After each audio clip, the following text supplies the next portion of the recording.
সুপ্রিয় শ্রোতা, গল্প পাঠের আসর চ্যানেলে শুনতে যাচ্ছেন হুমায়ুন আহমেদ রচিত জোছনা ও জননীর গল্প উপন্যাসটির ত্রয়োদশ পর্ব। আমি ওয়ারা করিম, সাথে থাকুন। শাহিদ নিতান্ত অচেনা এক বাড়িতে আটকা পড়ে আছে। 25শে মার্চের মধ্যরাতে সে উপায় না দেখে বিজয়নগরের এক গলিতে ঢুকে পড়েছিল। একতলা একটা বাড়ির বন্ধ গেট টপকে সে প্রাণপণ শক্তিতে বাড়ির দরজায় ধাক্কা দিল। জানালার পর্দা সরিয়ে বাচ্চা একটা মেয়ে উঁকি দিল। ভীত গলায় বলল, কে কে? শাহিদ বলল, খুকি, তুমি আমাকে চিনবে না, দরজা খোলো। দরজা খুলছে না, রাস্তায় গাড়ির শব্দ পাওয়া যাচ্ছে। শাহিদ বলল, খুকি, দরজা খোলো। খুকির মা দরজা খুললেন। তিনি তার মেয়ের মতোই ভয় পেয়েছেন। তার মুখ চোখ সাদা, তিনি ভয়ে কাঁপছিলেন। খুকির মা বললেন, বাইরে কি হচ্ছে? শাহিদ বলল, শহরে মিলিটারি নেমে গেছে, সব জানালা বন্ধ করে বাতি নিভিয়ে দিন। বাতি জ্বেলে রেখেছেন কেন? বাড়ির ভেতর থেকে এক বৃদ্ধর শ্লেষ্মা জড়ানো গলা ভেসে এলো, বৌমা, দরজা কেন খুললা? তুমি কার সাথে কথা বলো? শাহেদ বৃদ্ধের কথার জবাব দিতে পারেনি। তার আগেই খুব কাছে কোথাও মর্টারের গোলা পড়ল। প্রথম গোলার পর দ্বিতীয় গোলা পড়ল। এবারটা যেন আরও কাছে। পুরো বাড়ি কেঁপে উঠল। বসার ঘরের দেয়ালে ঝুলানো বাঁধানো সব কটা ছবি খুলে পড়ে গেল। ঝনঝন শব্দ হতেই থাকল। কারেন্ট চলে গিয়ে বাড়ি অন্ধকার হয়ে গেল। বৃদ্ধ ভয় পেয়ে শিশুর মতো চেঁচাতে লাগলো, ও বৌমা, বৌমা, ও বৌমা, তুমি কার সঙ্গে কথা বলো? বাচ্চা মেয়েটা চিৎকার করে কাঁদছে। কুলির চেয়েও সে অন্ধকারকে ভয় পাচ্ছে। শাহেদ বলল, খুকি, তুমি যেখানে দাঁড়িয়ে আছো সেখানেই দাঁড়িয়ে থাকো, নড়বে না। ঘর ভর্তি কাঠের টুকরা। দুঃসময় মানুষকে অতি দ্রুত দলবদ্ধ করে। অরণ্যচারী মানুষ হিংস্র সাপদের ইশারা পেলে জুথবদ্ধ হতো। সভ্য মানুষের ভেতরেও হয়তো সেই স্মৃতি রয়ে গেছে। আজ এই ভয়াবহ সময়ে তারা চলে এসেছে কাছাকাছি। মাত্র 3 ঘন্টা পার হয়েছে শাহিদ এই পরিবারটির সঙ্গে আছে। এই 3 ঘন্টায় নিজেকে সেই পরিবারের একজন সদস্য বলেই মনে করছে। ঢাকা কলেজের ইংরেজির অধ্যাপক সানাউল্লাহ সাহেবের স্ত্রীকে তার নিজের ছোট বোনের মতোই মনে হচ্ছে। সানাউল্লাহ সাহেবের বাবাকে সে ডাকছে চাচা যান। সানাউল্লাহ সাহেবের মেয়েটি সারাক্ষণ তার আঙুল ধরে আছে। মেয়েটির নাম কঙ্কন। সে কঙ্কন বলতে পারে না, নাম জিজ্ঞেস করলে বলে কখন। মেয়েটির বয়স 5-এর কাছাকাছি। এই বয়সে অনুস্বারের উচ্চারণ আয়ত্তে এসে যাওয়া উচিত। মেয়েটি মনে হয় কথা বলায় পিছিয়ে আছে। শাহেদ নিতান্তই অপরিচিত একজন। তারপরেও সে সানাউল্লাহ সাহেবের শোবার ঘরের খাটে অন্য সবার সঙ্গে বসে আছে। কঙ্কনের মায়ের নাম এখনো জানা যায়নি। তার শ্বশুর তাকে মানু ডাকছেন। মানু নিশ্চয়ই তার নাম না। বড় নাম ভেঙে আদর করে তিনি হয়তো পুত্রবধূকে ছোট নামে ডাকেন। বৃদ্ধ যে তার পুত্রবধূকে অত্যন্ত পছন্দ করেন তা তার কথাবার্তায় বোঝা যাচ্ছে। তবে তিনি কথার ফাঁকে ফাঁকে ধমক দিচ্ছেন। কঙ্কনের মা তাতে বিচলিত হচ্ছেন না। কথায় কথায় শ্বশুরের ধমক খেয়ে তার হয়তো অভ্যাস আছে। ঘরে হারিকেন জ্বালানো হয়েছে। কঙ্কন ঘুমিয়ে পড়েছে। বাকি 3 জন তাকিয়ে আছে হারিকেনের দিকে। অন্ধকারে মানুষ সব সময় আলোর দিকে তাকিয়ে থাকতে পছন্দ করে। শুধু ইলেকট্রিক বাতির দিকে তাকায় না। ইলেকট্রিকের আলো চোখে লাগে। কঙ্কনের মা শাহেদের দিকে তাকিয়ে বললেন, ভাই, আপনি কি রাতে খেয়েছেন? শাহেদ বলল, জি না, তবে আমি কিছু খাবো না। এ সময় খাওয়ার প্রশ্নই আসে না। ঘরে খাবার কিছুই নেই। গরম ভাত দেই আর একটা ডিম ভেজে দেই। আমার খিদে নেই। বৃদ্ধ খুবই বিরক্ত গলায় বললেন, বৌমা, আমি তোমার কথাবার্তা কার্যকলাপে যার পর নাই বিরক্ত। ভাত দেই, ডিম ভেজে দেই, এসব কি ধরনের কথা? শুনেছ একটা লোক খায় নাই, তুমি ভাত রেঁধে ডিম ভেজে তাকে খেতে ডাকবে? বাড়ির বউ যদি সভ্যতা ভব্যতা না জানে, কে জানবে? বস্তির মাতারি জানবে? শাহেদ লজ্জিত গলায় বলল, চাচা যান, আমার একেবারেই খিদে নেই। তুমি চুপ করো, গোলাগুলির মধ্যে খিদা আছে কি নেই বোঝা যায় না, হঠাৎ দেখবে খিদায় নাড়ি ভুড়ি জ্বলছে। বৌমা, তুমি হারিকেন নিয়ে যাও, ভাত চড়াও, 1 মুঠ চাল বেশি দিও, আমিও 4টা খাবো। কঙ্কনের মা হারিকেন হাতে রান্নাঘরে চলে গেল। শাহেদ বলল, কঙ্কনের বাবা কোথায়? বৃদ্ধ বিরক্ত গলায় বলল, ওই গাধাটার কথা আমাকে জিজ্ঞেস করবে না, গাধাটার কথা জিজ্ঞেস করলেই চড়াত করে মাথায় রক্ত উঠে যাবে। গাধা গেছে বরিশাল, আমি তাকে বললাম দেশের অবস্থা ভালো না, এই সময় কোথাও যাবার দরকার নেই, তবু সে গেল। কোনো জরুরি কাজে গেছেন? অত্যন্ত জরুরি কাজে গেছে, বন্ধুর বিয়েতে গেছে। আরে গাধা, তোর নিজের পরিবারের নিরাপত্তার চেয়ে বন্ধুর বিয়ে বড় হয়ে গেল? তোর বউ, মেয়ে, বৃদ্ধ বাবা, এইগুলা কিছু না? বৌমা বলতে গেলে বাচ্চা একটা মেয়ে, আমি প্রায় পঙ্গু। তুই বসে বসে কোরমা কালিয়া খাচ্ছিস, আর আমরা খাচ্ছি গুলি। কাণ্ডজ্ঞানহীন শাখামৃগ। তাকে বললাম ট্রানজিস্টারের ব্যাটারি শেষ, ব্যাটারি কিনে দিয়ে যা। সে বলল, জি আচ্ছা বাবা। কিনে দিয়ে গেছে ব্যাটারি? না, উনি ভুলে গেছেন, উনি সব কিছু ভুলে যান, শুধু বন্ধুর বিয়ে মনে থাকে। খা বেটা, বিয়ে খা। বৃদ্ধ হঠাৎ চুপ করে গেলেন। খুব কাছে গুলির শব্দ হচ্ছে, মানুষের চিৎকার হইচইও শোনা যাচ্ছে। বৃদ্ধ আতঙ্কিত গলায় বললেন, বৌমা, হারিকেন নিভিয়ে দাও, হারিকেন নিভিয়ে দাও। কঙ্কনের ঘুম ভেঙে গেছে, সে ভয় পেয়ে কাঁদতে শুরু করেছে।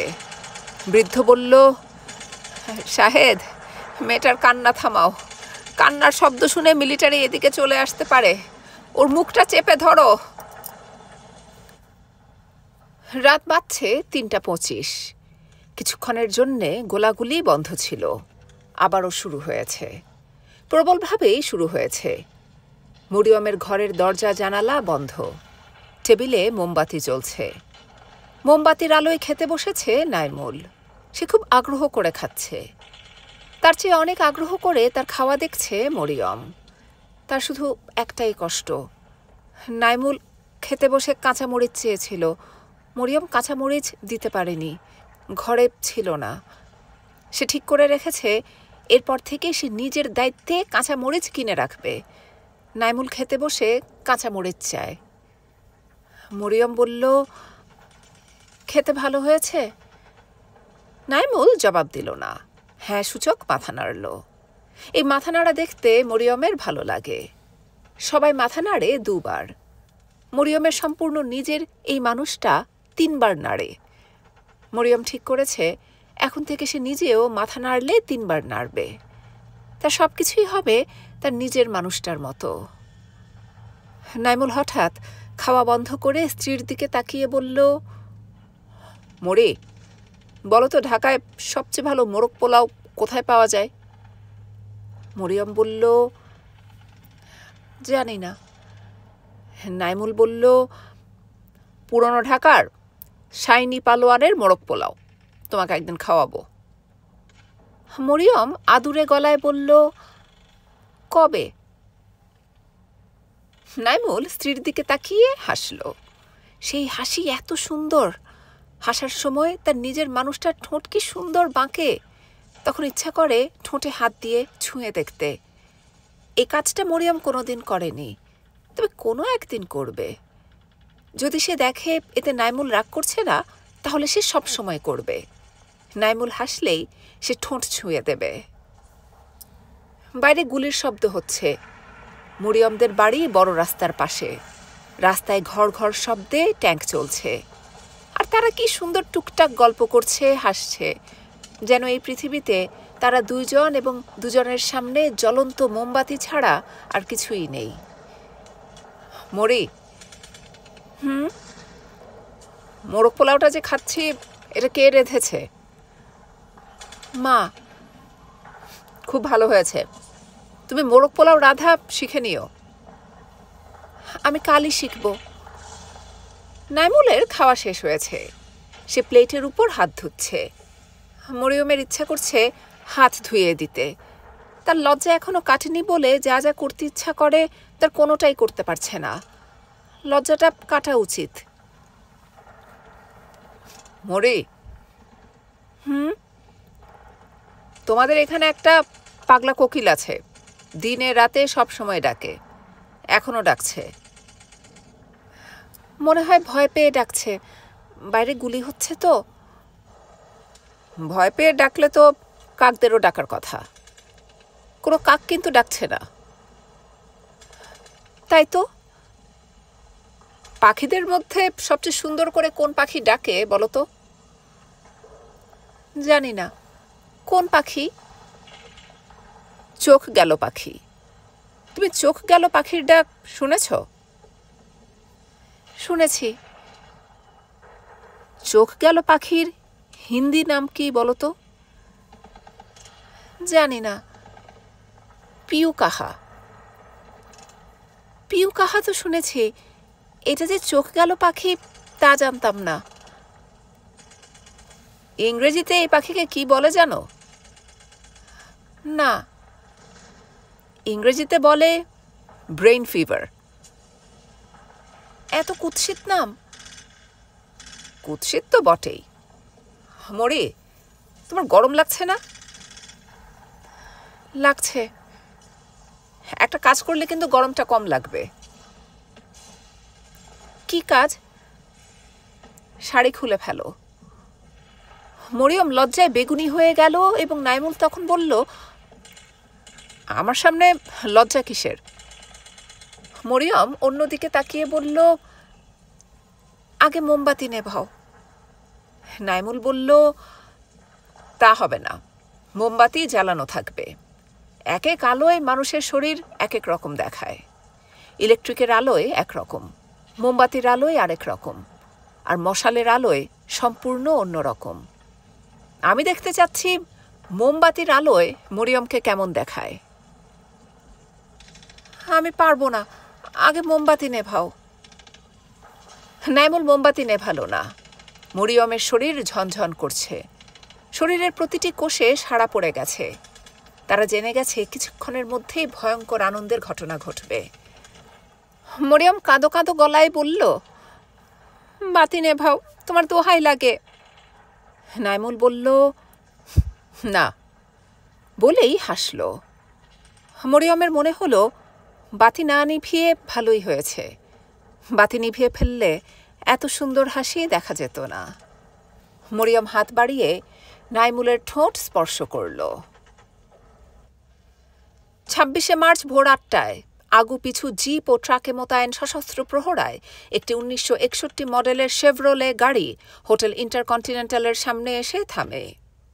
এই গাড়ি বহর জুলফিকার আলী ভুট্টো ও তার সঙ্গীদের এয়ারপোর্টে নিয়ে যাবে। তাকে ভীত সন্ত্রস্ত দেখাচ্ছিল। সাংবাদিকদের সব প্রশ্নের জবাবে তিনি বললেন, আমার মন্তব্য করার কিছু নেই। পশ্চিম পাকিস্তানে পা দিয়ে তিনি আনন্দিত গলায় বললেন, আল্লাহর রহমতে পাকিস্তান রক্ষা পেয়েছে। বাংলাদেশের স্বাধীনতা যুদ্ধ, দলিলপত্র 8ম খণ্ড, গণপ্রজাতন্ত্রী বাংলাদেশ সরকার, তথ্য মন্ত্রণালয়, পৃষ্ঠা 50। পরদেশি, পিতা ছোটন ডোম, সুইপার, সরকারি পশু হাসপাতাল, ঢাকা। 1971 সনের 27শে মার্চ সকালে রাজধানী ঢাকায় পাক সেনাদের বীভৎস হত্যাকাণ্ডের পর ঢাকা পৌরসভার তৎকালীন চেয়ারম্যান মেজর সালামত আলী খান সুরের প্রশাসনিক অফিসার মিস্টার ইদ্রিস পৌরসভার আরও কয়েকজন অফিসার সঙ্গে নিয়ে একটি মিউনিসিপ্যাল ট্রাকে পশু হাসপাতালের গেইটে এসে বাঘের মতো পরদেশি পরদেশি বলে গর্জন করতে থাকলে আমি ভীত সন্ত্রস্তভাবে আমার কোয়ার্টার থেকে বের হয়ে আসি। ইদ্রিস সাহেব অত্যন্ত ক্রুদ্ধভাবে কর্কশ স্বরে বলতে থাকেন, তোমরা সব সুইপার ডোম বের হও। যদি বাঁচতে চাও অবিলম্বে সবাই মিলে ঢাকার বিভিন্ন এলাকায় স্তূপীকৃত লাশ উঠিয়ে ধলপুর ময়লা ডিপোতে ফেলে দাও, নইলে কাউকে বাঁচানো হবে না, কেউ বাঁচতে পারবে না। পৌরসভার সেই ট্রাকে নিম্নবর্ণিত সুইপাররা বসা ছিল: 1 ভারত, 2 লাডু, 3 কিষণ। আমি তার নির্দেশ অমান্য করার কোনো উপায় না দেখে ট্রাকে উঠে বসলাম। সেই ট্রাকে করে ঢাকা পৌরসভা অফিসে আমাদের প্রায় ১৮ জন সুইপার ও ডোমকে একত্রিত করে প্রতি ৬ জনের সাথে ২ জন করে সুইপার ইন্সপেক্টর আমাদের সুপারভাইজার নিয়োজিত করে ৩ ট্রাকে ৩ দলকে বাংলাবাজার, মিটফোর্ড ও বিশ্ববিদ্যালয় এলাকায় প্রেরণ করে। আমি মিটফোর্ডের ট্রাকে ছিলাম। সকাল ৯টার সময় আমাদের ট্রাক মিটফোর্ড হাসপাতালের লাশঘরের সম্মুখে উপস্থিত হলে আমরা ট্রাক থেকে নেমে লাশঘরের ভিতরে প্রবেশ করে বুকে এবং পিঠে মেশিনগানের গুলিতে ঝাঁঝরা করা প্রায় ১০০ যুবক বাঙালির বীভৎস লাশ দেখলাম। আমি আমার সুপারভাইজারের নির্দেশে লাশঘরের ভিতরে প্রবেশ করে প্রতিটি লাশের পায়ে ধরে টেনে বের করে বাইরে দাঁড়ানো অন্যান্য সুইপারের হাতে তুলে দিয়েছি ট্রাকে উঠাবার জন্য। আমি দেখেছি প্রতিটি লাশের বুক ও পিঠ মেশিনগানের গুলিতে ঝাঁঝরা। সব লাশ তুলে দিয়ে একপাশে একটা লম্বা টেবিলের উপর চাদর দিয়ে ঢেকে দেওয়া একটি লাশের উপর থেকে চাদর টেনে উঠিয়ে দেখলাম একটি রূপসী ষোড়শী যুবতীর উলঙ্গ লাশ। লাশের বক্ষ, যোনিপথ ক্ষতবিক্ষত। কোমরের পিছনের মাংস কেটে তুলে নেওয়া হয়েছে। বুকের স্তন থেতলে গেছে। কোমর পর্যন্ত লম্বা কালো চুল। হরিণের মতো মায়াময় চোখ দেখে আমার চোখ বেয়ে পানি পড়তে থাকল। আমি কিছুতেই চোখের পানি রাখতে পারলাম না। আমি আমার সুপারভাইজারের ভয়াল এবং ভয়ঙ্কর কর্কশ গর্জনের মুখে সেই সুন্দরীর পবিত্র দেহ অত্যন্ত যত্ন ও সম্ভ্রমের সাথে ট্রাকে উঠিয়ে দিলাম। মিটফোর্ডের লাশঘরের সকল লাশ ট্রাকে উঠিয়ে আমরা ধলপুরের ময়লা ডিপোতে নিয়ে গিয়ে বিরাট গর্তের মধ্যে ঢেলে দিলাম। দেখলাম বিরাট বিরাট গর্তের মধ্যে সুইপার ও ডোমেরা রাজধানী ঢাকার বিভিন্ন স্থান থেকে নিয়ে আসা লাশ ট্রাক থেকে গর্তের মধ্যে ফেলে দিচ্ছে। আমি অধিকাংশ লাশের দেহে কোনো কাপড় দেখি নাই। যে সমস্ত যুবতী মেয়ে ও রমণীদের লাশ গর্তের মধ্যে ফেলে দেওয়া হলো তার কোনো লাশের দেহেই আমি কোনো আবরণ দেখি নাই। তাদের পবিত্র দেহ দেখেছি ক্ষতবিক্ষত। তাদের যোনিপথ পিছন দিক সহ আঘাতে বিভৎস হয়ে আছে। দুপুর প্রায় ২টার সময় আমরা রমনা কালীবাড়িতে চলে আসি পৌরসভার ট্রাক নিয়ে। লাশ উঠাবার জন্য ট্রাক রমনা কালীবাড়ির দরজায় দাঁড় করিয়ে রেখে ২ জন ট্রাকে দাঁড় করিয়ে রেখে আমরা ৪ জন কালীবাড়ির ভিতরে গিয়ে দেখি সবকিছু পুড়ে ভস্ম হয়ে আছে। কালীবাড়ির ভিতরে বিভিন্ন জায়গায় ছড়ানো ছিটানো ৪১টি পোড়া লাশ আমি ট্রাকে তুলেছি। কালীবাড়ির এ সকল লাশ আমরা ধলপুরের ময়লার ডিপোতে গর্তের মধ্যে ফেলেছি। লাশ তুলে তুলে মানুষের পচা চর্বির গন্ধে আমার পাকস্থলী বের হতে যাচ্ছিল। পরের দিন আমি আর লাশ তুলতে যাই নাই, যেতে পারি নাই। সারাদিন ভাত খেতে পারি নাই। ঘৃণায় কোনো কিছু স্পর্শ করতে পারি নাই। পরের দিন ২৯শে মার্চ সকালে আমি আবার ঢাকা পৌরসভা অফিসে হাজির হলে আমাকে ট্রাক দিয়ে লাশ তোলার জন্য আরও কয়েকজন সুইপারের সাথে ঢাকা শাঁখারীবাজারে যেতে বলা হয়। জজ কোর্টের সম্মুখে আগুনের লেলিহান শিখা তখনও জ্বলছিল, আর পাকসেনারা টহলে মোতায়েন ছিল বলে আমরা ট্রাক নিয়ে সে পথ দিয়ে শাঁখারীবাজারে প্রবেশ করতে পারি নাই। পাটুয়াটুলি ঘুরে আমরা শাঁখারীবাজারের পশ্চিম দিকে প্রবেশ করে পাটুয়াটুলি ফাঁড়ি পার হয়ে আমাদের ট্রাক শাঁখারীবাজারের মধ্যে প্রবেশ করল। ট্রাক থেকে নেমে আমরা শাঁখারীবাজারের প্রতিটি ঘরে ঘরে প্রবেশ করলাম। দেখলাম মানুষের লাশ, নারী, পুরুষ, যুবক, যুবতী, বৃদ্ধ, বৃদ্ধা, বালক, বালিকা, কিশোর, শিশুর বিভৎস পচা লাশ। চারদিকে ইমারতসমূহ ভেঙে পড়ে আছে। মেয়েদের অধিকাংশ লাশ আমি সম্পূর্ণ উলঙ্গ দেখলাম। তাদের বুক থেকে স্তন তুলে নেওয়া হয়েছে। কারো কারো যোনিপথে লাঠি ঢুকানো আছে। বহু পোড়া ভস্য লাশ দেখেছি।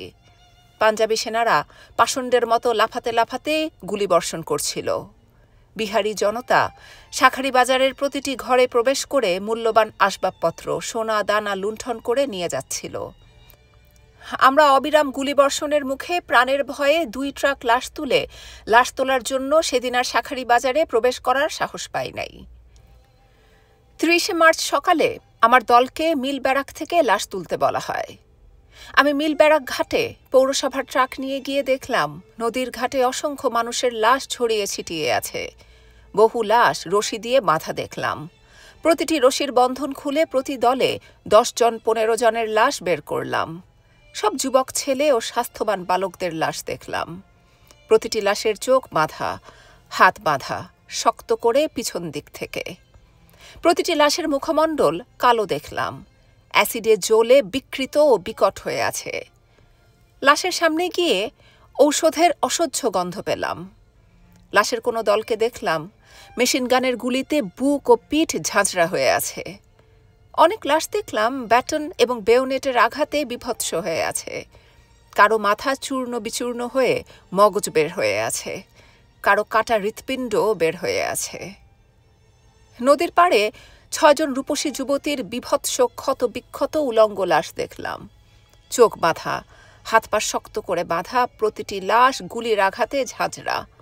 মুখমণ্ডল, বক্ষ ও যোনিপথ রক্তাক্ত, ক্ষত বিক্ষত ও বিভৎস দেখলাম। 2 বারে 2 ট্রাকে আমি 70টি লাশ উঠিয়ে ধলপুর ময়লা ডিপোতে ফেলেছি। এরপর আমাকে সদরঘাট, শ্যামবাজার, বাদামতলী ঘাট থেকে লাশ তুলতে বলা হয়। আমি উপরোক্ত এলাকার নদীর ঘাট থেকে পচা লাশ তুলে ধলপুর ময়লা ডিপোতে ফেলেছি। আমি যেদিন কালীবাড়ি লাশ তুলেছি সেদিন সকালে ঢাকা বিশ্ববিদ্যালয়ের রোকেয়া হলের পিছনে স্টাফ কোয়ার্টার, রোকেয়া হলের পশ্চিম দিকে জনৈক অধ্যাপকের বাসা থেকে আমি লাশ তুলেছি। রোকেয়া হলের পিছনের স্টাফ কোয়ার্টারের ভিতর থেকে আমি পুরুষ ও শিশু সমেত 9টি লাশ তুলেছি। আর অধ্যাপকের বাসা থেকে সিঁড়ির সামনে লেপের ভিতর পেঁচানো জনৈক অধ্যাপকের লাশ আমি তুলে নিয়ে গেছি। স্বাক্ষর পরদেশী 21/3/1974। বাংলাদেশের স্বাধীনতা যুদ্ধ, দলিলপত্র 8ম খণ্ড, গণপ্রজাতন্ত্রী বাংলাদেশ সরকার, তথ্য মন্ত্রণালয়, পৃষ্ঠা 44। চুন্নুডোম, ঢাকা পৌরসভা, রেলওয়ে সুইপার কলোনি, 223 নম্বর ব্লক, 3 নম্বর রেলগেট, ফুলবাড়িয়া, ঢাকা। 1971 সনের 28 মার্চ সকালে আমাদের পৌরসভার সুইপার ইন্সপেক্টর ইদ্রিস সাহেব আমাকে লাশ উঠাবার জন্য ডেকে ঢাকা মিউনিসিপ্যালিটিতে নিয়ে যান। সেখান থেকে আমাকে, বদলু ডোম, রঞ্জিত লাল বাহাদুর, গণেশ ডোম ও কানাইকে একটা ট্রাকে করে প্রথমে শাঁখারীবাজারের কোর্টের প্রবেশপথের সম্মুখে নামিয়ে দেয়। আমরা উক্ত 5 জন দেখলাম ঢাকা জজ কোর্টের দক্ষিণ দিকের প্রবেশপথের যে রাজপথ শাঁখারীবাজারের দিকে চলে গেছে, সেই রাস্তার দুধারে ড্রেনের পাশে যুবক যুবতীর, নারী পুরুষের, কিশোর শিশুর বহু পচা লাশ। দেখতে পেলাম বহু লাশ পচে ফুলে বিভৎস হয়ে আছে। দেখলাম শাঁখারীবাজারের দুদিকের ঘরবাড়িতে আগুন জ্বলছে। অনেক লোকের অর্ধপোড়া লাশ পড়ে থাকতে দেখলাম। 2 পার্শ্বে অদূরে সশস্ত্র পাঞ্জাবি সৈন্যদের প্রহরায় মোতায়েন দেখলাম। প্রতিটি ঘরে দেখলাম মানুষ, আসবাবপত্র জ্বলছে। একটি ঘরে প্রবেশ করে একজন মেয়ে, একজন শিশুসহ 12 জন যুবকের দগ্ধ লাশ উঠিয়েছি। শাঁখারীবাজারের প্রতিটি ঘর থেকে যুবক যুবতী, বালক বালিকা, কিশোর শিশু ও বৃদ্ধের লাশ তুলেছি। পাঞ্জাবিরা প্রহরায় থাকাকালে সেই মানুষের অসংখ্য লাশের উপর বিহারীদের উচ্ছৃঙ্খল উল্লাসে ফেটে পড়ে লুট করতে দেখলাম। প্রতিটি ঘর থেকে বিহারী জনতাকে মূল্যবান সামগ্রী, দরজা, জানালা, সোনা দানা সব কিছু লুটে নিয়ে যেতে দেখলাম। লাশ উঠাতে উঠাতে এক ঘরে প্রবেশ করে এক অসহায়া বৃদ্ধাকে দেখলাম। বৃদ্ধা ভীত সন্ত্রস্ত হয়ে পানি পানি বলে চিৎকার করছিল। তাকে আমি পানি দিতে পারি নাই ভয়ে। বৃদ্ধাকে দেখে আমি আরও ভীত হয়ে পালিয়ে এসেছি। আমি পানি দিতে চেয়েছিলাম, কিন্তু আমাদের পিছনে সশস্ত্র পাঞ্জাবি সেনা প্রহরায় থাকায় আমি সেই বৃদ্ধাকে পানি দিয়ে সাহায্য করতে পারি নাই। আমরা 1971 সনের 28 মার্চ শাঁখারীবাজার থেকে প্রতিবারে 100 লাশ উঠিয়ে তৃতীয়বার ট্রাক বোঝাই করে 300 লাশ ধলপুর ময়লা ডিপোতে ফেলেছি। 1971 সনের 29 মার্চ সকাল থেকে আমরা মিটফোর্ড হাসপাতালের লাশঘর ও প্রবেশপথের দুপার্শ্ব থেকে বিশ্ববিদ্যালয় শিববাড়ি, রমনা কালীবাড়ি, রোকেয়া হল, মুসলিম হল, ঢাকা হল থেকে লাশ উঠিয়েছি। 29 মার্চ আমাদের ট্রাক প্রথম ঢাকা মিটফোর্ড হাসপাতালের প্রবেশপথে যায়। আমরা উক্ত 5 জন ডোম হাসপাতালের প্রবেশপথে নেমে একটি বাঙালি যুবকের পচা ফোলা বিকৃত লাশ দেখতে পেলাম। লাশ গলে যাওয়ায় লোহার কাটার সাথে গেঁথে লাশ ট্রাকে তুলেছি। আমাদের ইন্সপেক্টর পঞ্চম আমাদের সাথে ছিলেন। এরপর আমরা লাশঘরে ঢুকে বহু যুবক যুবতী, বৃদ্ধ, কিশোর ও শিশুর স্তূপীকৃত লাশ দেখলাম। আমি এবং বদলু ডোম লাশঘর থেকে লাশের পা ধরে টেনে ট্রাকের সামনে জমা করেছি। আর গণেশ, রঞ্জিত এবং কানাই লোহার কাঁটা দিয়ে বিঁধিয়ে বিঁধিয়ে পচা গলিত লাশ ট্রাকে তুলেছে। প্রতিটি লাশ গুলিতে ঝাঁঝরা দেখেছি। মেয়েদের লাশের কারো স্তন পাই নাই। যোনিপথ ক্ষতবিক্ষত এবং পিছনের মাংস কাটা দেখেছি। মেয়েদের লাশ দেখে মনে হয়েছে তাদের হত্যা করবার পূর্বে তাদের স্তন সজোরে টেনে ছিঁড়ে ফেলা হয়েছে। যোনিপথে লোহার রড কিংবা বন্দুকের নল ঢুকিয়ে দেওয়া হয়েছে। যুবতী মেয়েদের যোনিপথের এবং পিছনের মাংস যেন ধারালো চাকু দিয়ে কেটে অ্যাসিড দিয়ে জ্বালিয়ে দেওয়া হয়েছে। প্রতিটি যুবতী মেয়ের মাথায় খোঁপা খোঁপা চুল দেখলাম। মিটফোর্ড থেকে আমরা প্রতিবারে 100 লাশ নিয়ে ধলপুর ময়লা ডিপোতে ফেলেছি। 1971 সনের 30 মার্চ আমাদের উক্ত 5 জনের সাথে দক্ষিণা ডোমকে সাহায্য করতে দেওয়া হয়। আমাদের ট্রাক সেদিন 7 মসজিদে যায়। আমি 7 মসজিদের সম্মুখ থেকে যখন বাঙালি লাশ উঠাচ্ছিলাম, তখন অসংখ্য বিহারি জনতা আমাদের চারদিকে দাঁড়িয়ে হাসছিল, বাঙালিদের পরিণতি দেখে উপহাস করছিল। আমরা 7 মসজিদের সম্মুখ থেকে 8টি বাঙালি যুবকের লাশ তুলেছি। কতিপয় লাশ দেখলাম উপুড় হয়ে আছে। সবার পিঠ গুলির অসংখ্য আঘাতে ঝাঁঝরা হয়ে আছে। পচা ফোলা লাশ তুলতে যেয়ে দেখলাম কারো লুঙ্গি পরা, কারো পাজামা পরা, আবার কারো দেহে হাওয়াই শার্ট এবং ট্যাট্রনের দামি প্যান্ট। পানি থেকে 12টা লাশ তুলেছি। প্রতিটি লাশের চোখ এবং হাত পিছন থেকে বাঁধা ছিল। নদীর পাড় থেকে 12টি লাশ গুলির আঘাতে ঝাঁঝরা দেখেছি। লাশ দেখে মনে হলো ভদ্রঘরের অভিজাত বাঙালি যুবকের লাশ। 7 মসজিদের সকল লাশ তুলে আমরা ধলপুরের ময়লা ডিপোতে ফেলেছি। ফিরে এসে ট্রাক নিয়ে আমরা মিন্টু রোডে লাশ তুলতে গিয়েছি। মিন্টু রোডের রাস্তার পাশ থেকে প্যান্ট পরা 2টি পচা ফোলা লাশ তুলেছি। ধলপুর যাওয়ার পথে ঢাকা স্টেডিয়ামের মসজিদের সম্মুখ থেকে এক বৃদ্ধ ফকিরের সদ্য গুলিবিদ্ধ লাশ তুলেছি। দেখলাম লাশের পাশেই ভিক্ষার ঝুলি, টিনের ডিবা ও লাঠি পড়ে আছে। ঢাকা বিশ্ববিদ্যালয়ের শিববাড়ির সম্মুখ থেকে 2 জন রূপসী যুবতী মেয়ে এবং 3 জন যুবকের ক্ষতবিক্ষত লাশ তুলেছি। রোকেয়া হলে একটি অর্ধদগ্ধ যুবতীর লাশ তুলেছি। মুসলিম হলে প্রবেশ করে একটি পচা লাশ পেয়েছি। ঢাকা হলের ভিতর থেকে 4 জন ছাত্রের লাশ তুলেছি। পরের দিন 31 মার্চ বাসাবো খাল থেকে 3টি পচা লাশ তুলেছি। সেদিন অসুস্থ থাকায় আমি আর লাশ তুলতে যেতে পারি নাই। টিপসই, চুন্নু ডোম, 7/4/1974।